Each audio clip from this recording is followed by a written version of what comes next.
So we're going to continue our, here we go.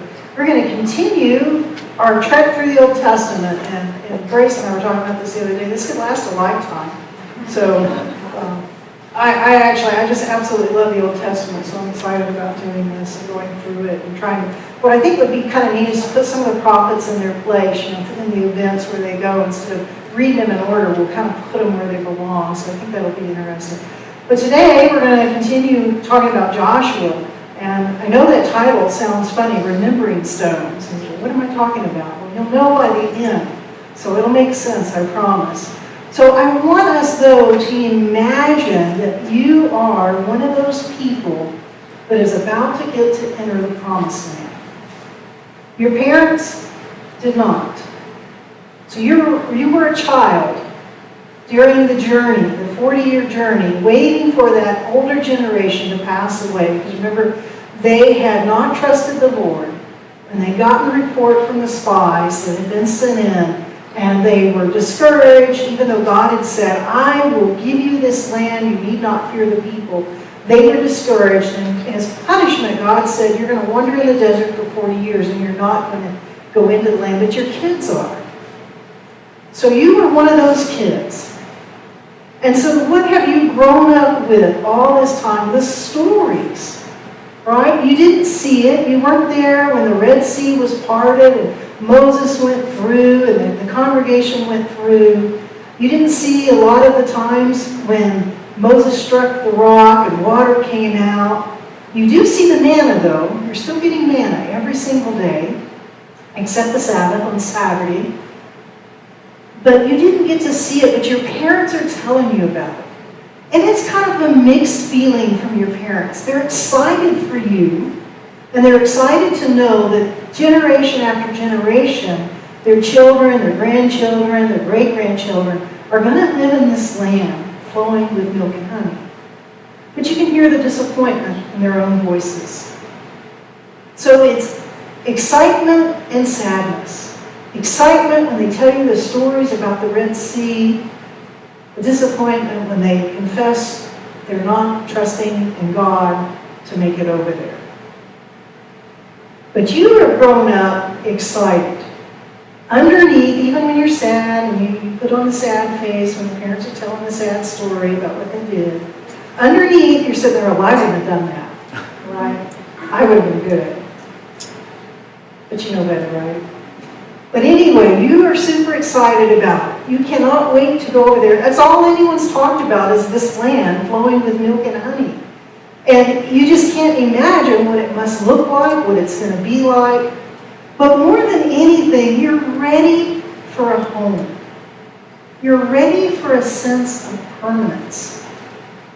You've been wandering, just not putting down roots, no place to hang your hat. Knowing that this isn't really home. For any of you that have traveled a lot for a job, you've been moved a lot, there's that feeling when you get into a new place and it's like, why even make friends in this town? I'm going to be gone by the time I make friends. And I'm not going to plant any trees. I'm not going to plant a garden because I'm just going to be moved again. You don't even construct a good house in this situation because why? You're not going to stay there long.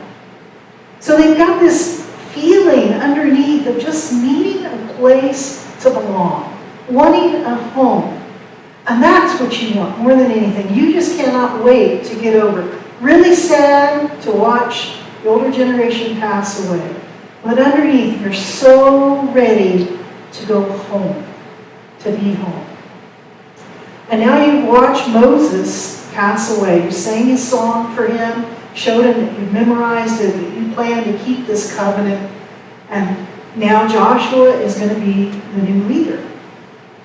And you're ready. And sure enough, one day Joshua walks into camp and he says, today's the day. We're heading across the river and we are going to claim our new land. Boy, inside you are doing gymnastics. You're so excited. Praise the Lord. You're singing, you're excited, and you just can't wait to get to that river and cross over it, and you get there and it looks like this.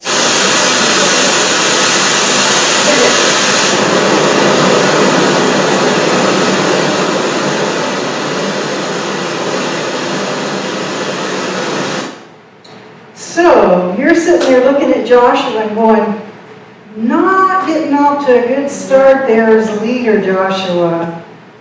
You didn't check the calendar and realize that it's flood time, it's flood season. The Jordan's overflowing its banks. How are we going to cross that? And so, kind of that enthusiasm, that feeling of permanence that you thought you were fixing to have just kind of goes down the river with the water. And you're really bummed. And then Joshua says the most surprising thing. He asks the priest, tells the priest, doesn't ask them, he tells the priest, who've been lugging the ark this whole time up on their shoulders. And you know they're probably getting really tired. But he asked them to go ahead and set foot in the Jordan. And all you can think is, I'm glad I'm not the guy in front. Really? That's a strike 2 now against Joshua. He is really not doing a good job leading. But to your surprise, the priests set foot in the river. And as they do, the water upstream stops flowing. It just backs up. So the priests get in the middle and they stop. And then this large group of people starts filing across in groups. Small groups, though, a little bit downstream. But it takes a while. But you are super excited about seeing this because you didn't get to see the parting of the Red Sea. You have been wondering all this time, why doesn't God still do miracles? I mean, you didn't even see when there was no manna, and now there's manna. So as far as you're concerned, manna is just something that grows on the grass every day. You've not seen a miracle. You've heard about it, but you've not seen one. And now finally, you are seeing a miracle. It's a much smaller miracle, but you'll take it. You're excited.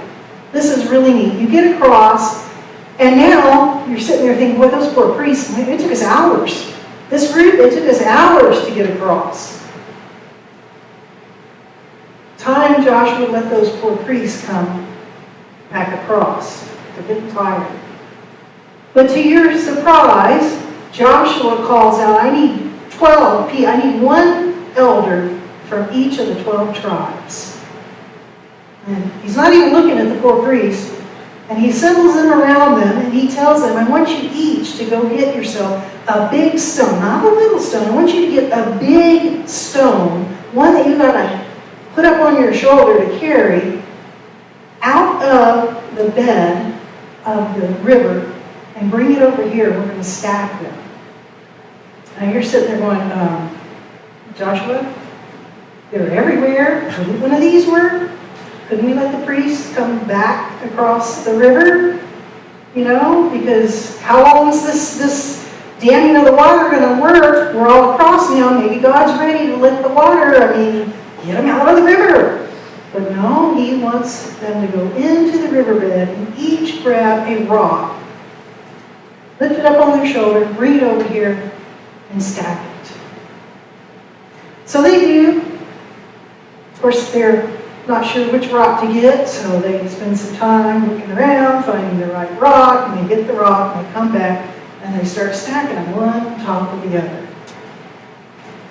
Then the priests go ahead and come out of the riverbed. And as soon as they do, sure enough, the water comes back.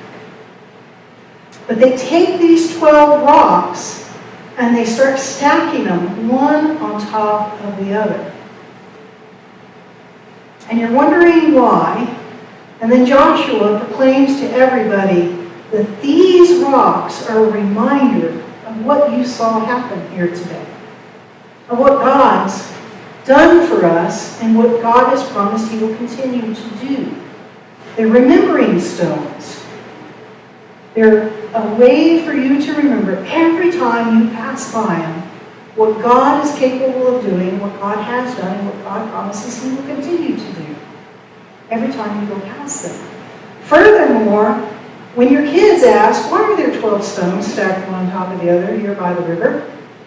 You're going to tell them the story of what happened that day. And not just that day, but what happened to your parents, and what happened before that, and God's goodness since the beginning. They're going to be a way for you to remember God's goodness. So that's what a remembering stone is. And I'm going to suggest that we all need something like that in our life.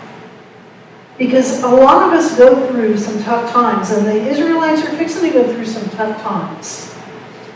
And they're going to need reminders that God can still clear riverbeds, that God can stop turbulent waters, that God can clear a path through some of the roughest times.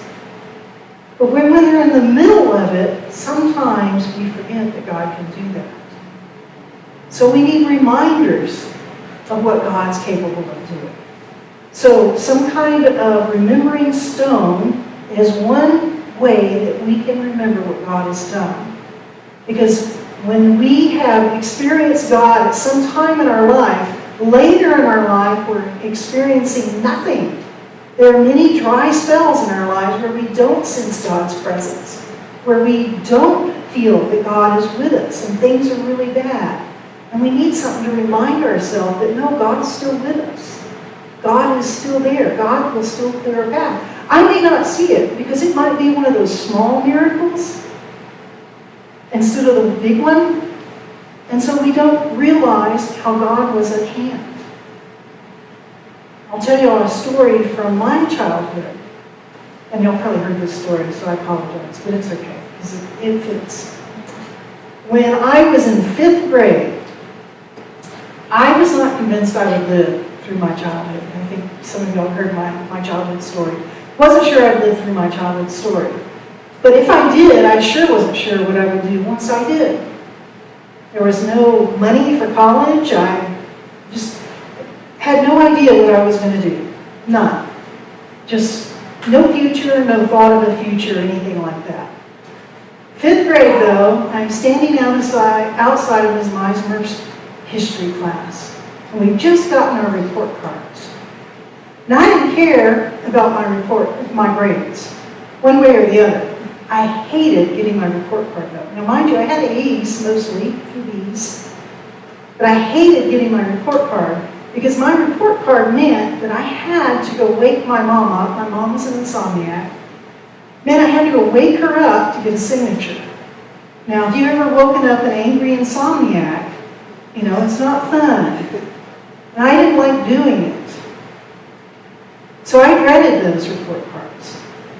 Well, my friends, Emmett Green and Scott Ledwig, I still remember their names, were standing there talking about their report cards. And Emmett was bummed because he'd gotten 1 B. All A's and 1 B. Now, Scott was a C student. And the thought of getting all A's and 1 B was a grand thing to him. And so he was looking at Emmett and going, I don't get it. I mean, I'd be thrilled if I had just 1 B. And Emmett said, no, you don't understand. So my dad said, we don't have a lot of money. The only chance I have of going to college is if I make straight A's and get an academic scholarship. Well, I was like, whoa, a what? I've never heard of such a thing, an academic scholarship. You mean if you get all A's, you can get a scholarship and go to college? Well, that sure sounded like a future to me. So y'all know what I did starting 6th grade, 7th grade, 8th grade, 9th grade, 10th grade, 11th grade, 12th grade?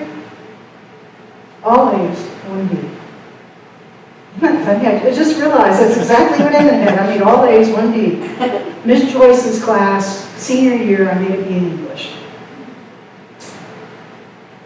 But for the first time, I realized that I could have a future if I just made the grades.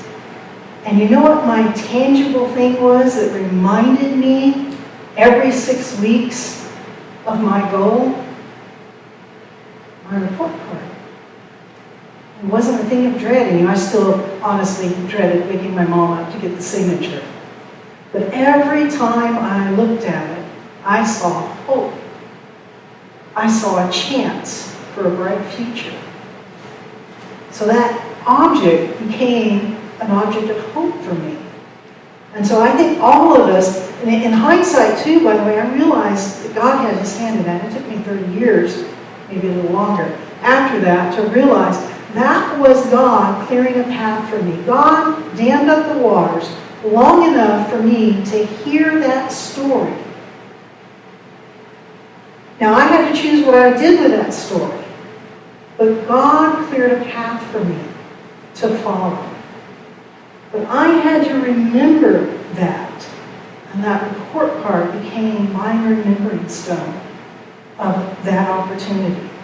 So, I think all of us need some remembering stones to remember what God has done for you in the past, because God doesn't always do those giant miracles. Sometimes God is clearing paths in tiny little ways. Like I said, it took me 30-something years to realize God would clear a path that day. But sometimes God's clearing paths and we don't realize it. But if we have some way of reminding ourselves that God is at work, that God has promised us He's at work in our lives, then we'll have hope and we'll keep moving forward. So my suggestion is that each of you find something tangible that reminds you of something in your past where God was very evident, where God performed some kind of walking of the river. So what I expect to see next week, by the way, when I drive past everybody's house, is a big rock by your doorstep, right? So I expect to see giant rocks. But even crosses, I mean, that's why we wear these. They're reminders. Just reminders of the hope we have that the world will be a better place someday. Reminders that God's been working in our lives in the past and promises He will continue to work in our lives. He's promised that He will make all things work out for the good. Now, that doesn't mean it'll be a worldly good, but it will be a spiritual good. So I would suggest you find something tangible. And you may not need something tangible, but find something tangible that will help you remember. And then I'm going to suggest put it somewhere where you pass by it. Now, you may not want to pass by it every day. Because you know what happens when you pass by something every single day? You ignore it. Now, if you're one of those blessed people that wouldn't ignore it, then by all means, put your tangible, your remembering stone somewhere where you can pass it every single day. But if you're more like me, where if you see it every day, you just start ignoring it, it might be something that's a little more infrequent. My report card was perfect. It was every 6 weeks. It was my reminder every 6 weeks. But you might try to find some kind of remembering stone and put it somewhere where you're going to pass it frequently to infrequently, depending on what you need. And then finally, use it to teach others. You know, when your kids, your grandkids come by and they say, "Mom, why is there a big stone by the front door?"